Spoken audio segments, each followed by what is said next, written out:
People often assume that money struggles come from laziness, bad luck, or lack of opportunity. But if you listen closely to the stories of ordinary people, hardworking, exhausted, quietly desperate, you begin to see that something far deeper is happening. Something invisible, something quiet, something that shapes a person long before their first paycheck.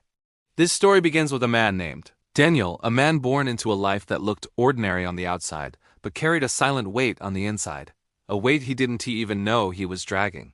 Daniel was not poor by the traditional definition. He had a job, paid his rent, kept the lights on. But every month felt like running on a treadmill that never slowed down. The numbers changed, sometimes a raise, sometimes overtime, but the feeling didn't. He still ended every month looking at his bank account with disappointment, wondering where it all went. And more importantly, why it never felt like enough. He used to believe the answer was simple. He wasn't earning enough. That's what most people think. But the real struggle wasn't in his wallet. It was in the system around him. The habits he learned without knowing, the beliefs he inherited without questioning. He didn't notice it happening, but each year, life quietly tightened its grip on him, like a rope becoming a little shorter, a little heavier. Everything changed the day he found a small, almost meaningless receipt tucked inside an old box in his closet. A faded, barely readable slip of paper that should have meant nothing. But when Daniel looked at it closely, truly looked, he realized the truth he had been avoiding his entire life. He wasn't in control of his money. His money was in control of him.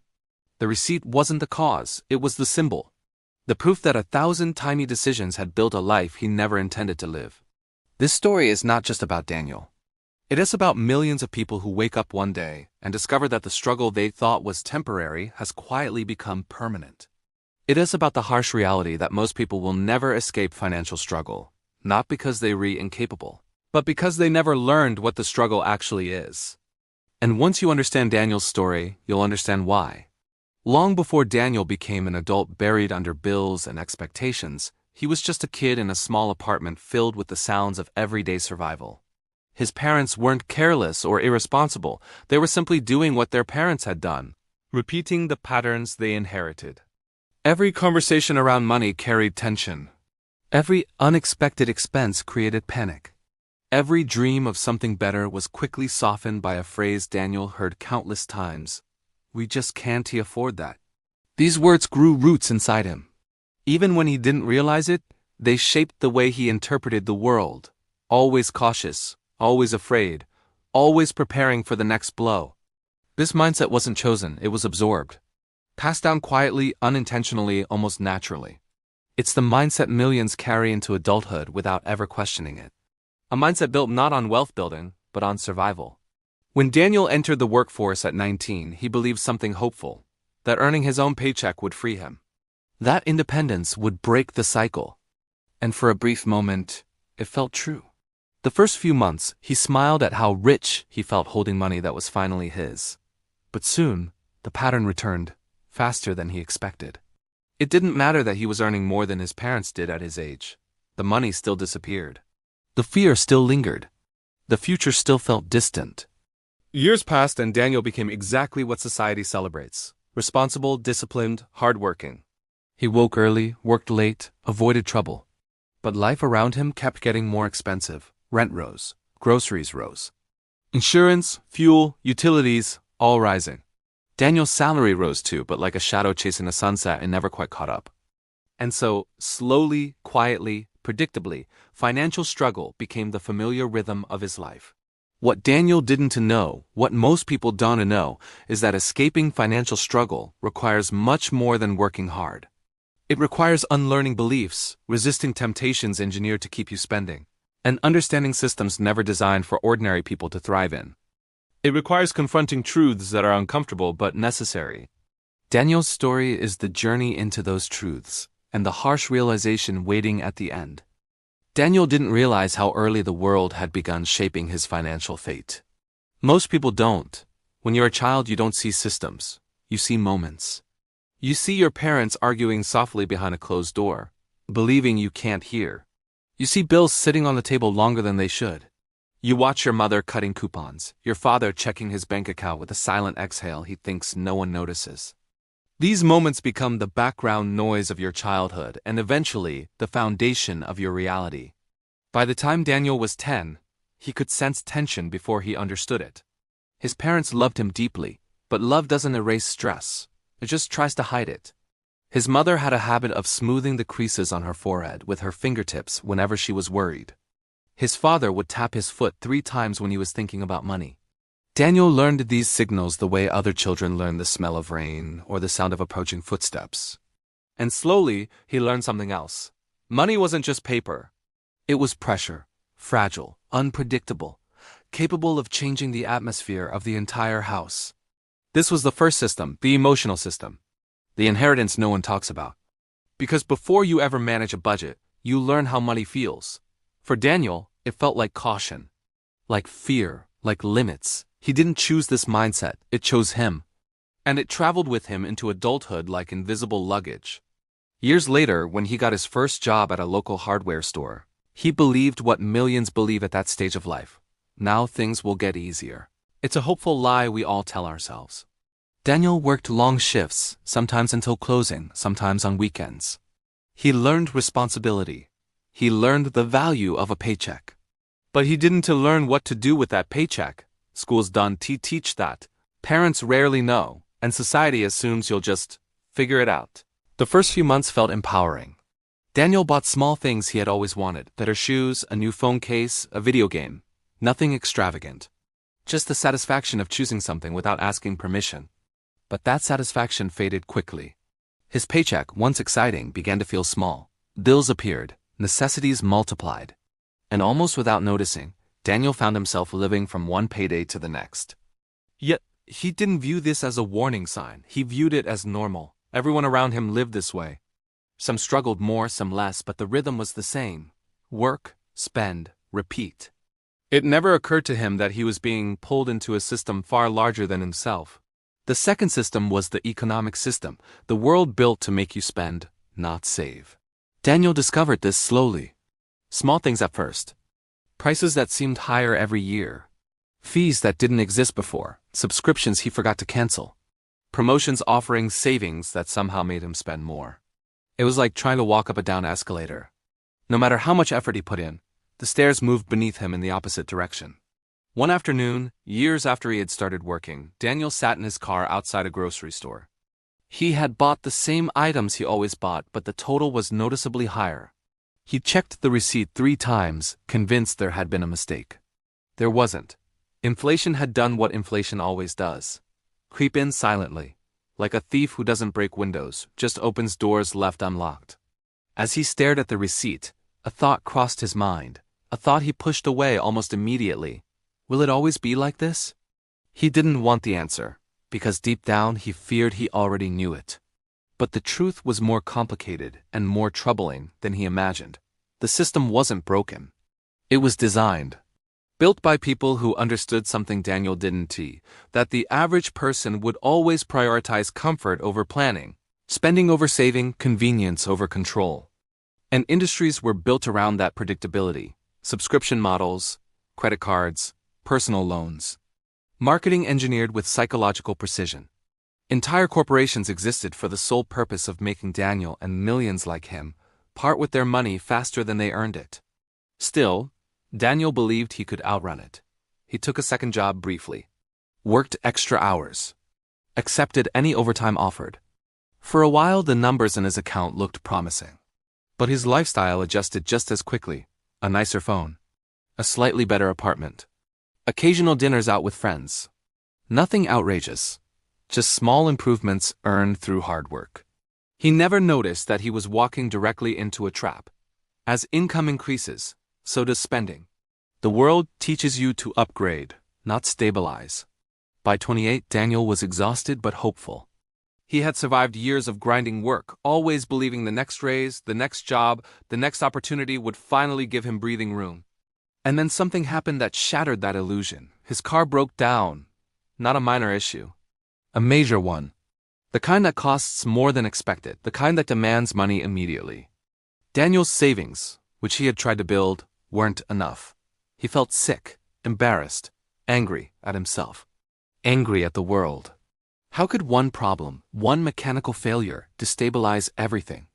He realized the truth at that moment. He wasn't just living paycheck to paycheck. He was living incident to incident.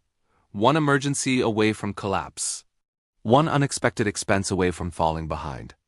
This was the third system, the survival system, where you so focused on putting out fires that you never get the chance to build anything. You don't grow, you just react. Days later, after paying for the repair with borrowed money, Daniel opened an old box in his closet, looking for documents he needed for work. That's when he found the faded receipt. A tiny piece of paper from a grocery trip years earlier. It shouldn't have mattered, but something about it caught his attention. He compared the prices. The same items cost almost double now. It wasn't the inflation that shocked him. It was the realization that in all those years, despite working harder, earning more, and trying his best, he was no further ahead than before. The struggle didn't shrink. It grew, quietly, predictably. He sat on the floor, receipt in hand, and for the first time in his life, he asked the question he had avoided for decades. What if the problem isn't me? What if the system is built this way? The answer was waiting for him, hidden in plain sight, and it would change everything he believed about money, work, and the harsh reality that most people never escape.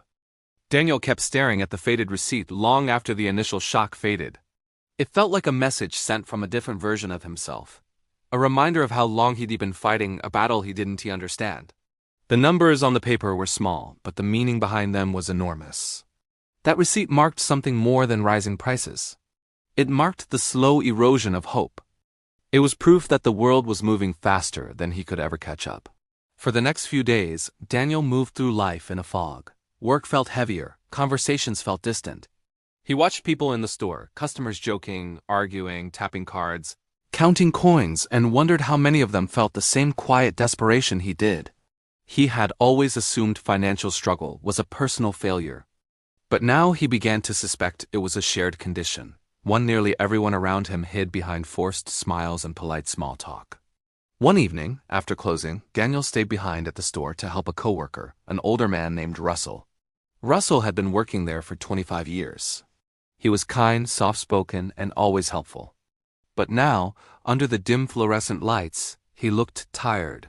The kind of tired that doesn't come from lack of sleep, but from a lifetime of fighting uphill. As they stacked boxes, Daniel hesitated before asking the question that had been burning inside him. Russell, does this ever get easier? Russell paused, hands still on the box, and gave a small, bittersweet smile. Easier? He repeated. No, you just get used to it. Daniel felt a cold wave move through him. But why? He asked quietly. Why is everyone struggling? Why does no one ever seem to get ahead? Russell sighed, sat on an unopened case of tools, and motioned for Daniel to sit beside him. You really want the truth? The older man asked. Daniel nodded. The system isn't built for you to escape, Russell said. It's built for you to participate, to stay busy, to keep working, to keep spending, to keep needing just a little bit more. Daniel listened, frozen. Russell continued. People don't get ahead because they're never given the knowledge, the habits, or the time required to get ahead. Then he leaned in slightly. And the worst part is, most people don't even know what they're fighting. That night, Daniel went home with a restless mind. Russell's words replayed over and over. The system isn't built for you to escape. He couldn't shake it, couldn't ignore it, couldn't forget it, so he started searching. Reading articles, watching documentaries, listening to people who had escaped the struggle, not the lucky few born into wealth, but the ones who climbed out deliberately. And slowly, painfully, he uncovered the truth that would change everything. There were 3 reasons most people never escape financial struggle, and none of them were what he expected. 1. People don't know the rules of money, because they're never taught. Daniel discovered something shocking. The world teaches you how to earn, but never how to manage, grow, or protect what you earn. Schools don't teach it. Most parents can't teach it. Employers don't explain it. And society assumes you'll just figure it out. But the world is not designed for you to figure it out. It's designed to make you comfortable enough to keep going, but uninformed enough to never question the cycle. Daniel realized he had been fighting with the wrong tools, or with no tools at all. 2. The system profits more when you struggle. The deeper Daniel looked, the clearer the pattern became. Debt earns money. Overspending earns money. Subscriptions earn money. Impulse purchases earn money. Fear earns money. Convenience earns money. Lack of planning earns money. Corporations, banks, advertisers, all of them operate on one unspoken truth. People who struggle financially are the most profitable customers. Daniel finally understood why everything was designed to be fast, easy, tempting, urgent, addictive. Why the world constantly encouraged upgrades, entertainment, comfort, immediate gratification. Financial struggle wasn't an accident, it was a marketplace. 3. People become too exhausted to fight back. This one hit Daniel the hardest. It wasn't that people couldn't learn. It wasn't that people were too irresponsible or too weak. It was that people were tired. Truly tired. The kind of tired that drains your mental energy until even thinking about change feels overwhelming. The kind of tired that makes you say, I'll deal with this later, even when later never comes. The kind of tired that makes you settle into survival mode because survival is all you can manage. Daniel realized he had been living this way for years, working so much that he had no strength left to plan, learn, or build. The system didn't need to keep him ignorant. It only needed to keep him tired. For weeks, Daniel wrestled with these truths. Some nights he felt angry, other nights defeated. But then something unexpected happened, something small but life-changing. He woke up one morning and felt something he hadn't felt in years. Clarity. Not excitement, not optimism. Just clarity. He finally understood the shape of the enemy, the structure of the trap. And once he saw it clearly, he couldn't go back to pretending it wasn't there. He realized something else too, something powerful. You cannot escape a system you don't understand, but once you understand it, the system loses its grip. Daniel didn't fix his life overnight. He didn't suddenly get rich. He didn't magically pay off debts or transform his habits instantly. That's not how escape works. But he started making small, deliberate changes. He created a budget not to restrict himself, but to reveal the truth of where his money went. He canceled subscriptions he didn't need. He paused unnecessary upgrades. He tracked every expense. He built an emergency fund slowly, painfully, consistently. He stopped chasing income and started chasing control. He learned about investing, not to get rich fast, but to avoid staying poor forever. These were not dramatic actions. They were quiet, steady, unglamorous acts of defiance. Month after month, something shifted. The pressure loosened. The anxiety softened. The fear shrank. The system didn't change, but Daniel changed within it. And one evening, years later, he found himself sitting at the same table where his parents once whispered about bills. Except this time there was no panic, no dread, just peace. He realized he had escaped something far bigger than financial struggle. He had escaped the belief that struggle was inevitable. Most people never escape financial struggle because they never learn the truth of what they re-up against. They think their failures are personal. They think their situation is unique. But in reality, they're living inside a system designed to keep them overwhelmed, underprepared, and too exhausted to fight back. Daniel's story is a reminder. Escape is not about earning more. It is about finally seeing the invisible forces shaping your life. And once you see them, you can finally step beyond them.